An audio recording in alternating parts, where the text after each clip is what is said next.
এখন এখানে জল ঢালা হচ্ছে, জল ঢালা কমপ্লিট। এরপরে একটা ম্যাজিক হতে চলেছে, সবাই মন দিয়ে দেখুন।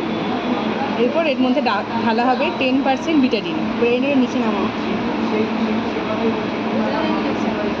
ব্যাস। বেশি বেশি না, বেশি দিতে হবে না, এমনি দূরে থাকবে।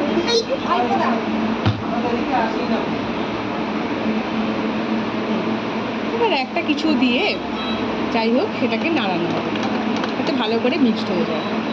ঠিক আছে, এরপর র্যানটাকে সামনে র্যানটাকে স্যাম্পেল ভেঙে এর মধ্যে দিয়ে দেওয়া হবে।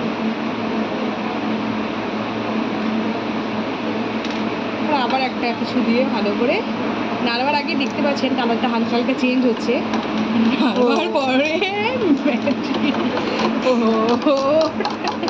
এখন এখানে জল ঢালা হচ্ছে, জল ঢালা কমপ্লিট। এরপরে একটা ম্যাজিক হতে চলেছে, সবাই মন দিয়ে দেখুন। এরপর এর মধ্যে ঢালা হবে 10% বিটাডিন। ব্রেনের নিচে নামাও, ব্যাস। বেশি বেশি না, বেশি দিতে হবে না, এমনি দূরে থাকবে।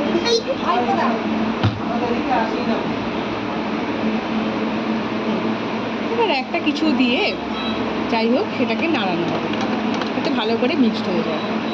ঠিক আছে, এরপর র্যানটাকে সামনে র্যানটাকে স্যাম্পেল ভেঙে এর মধ্যে দিয়ে দেওয়া হবে।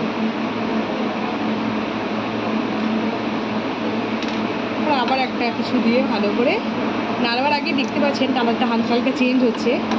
নাড়বার পরে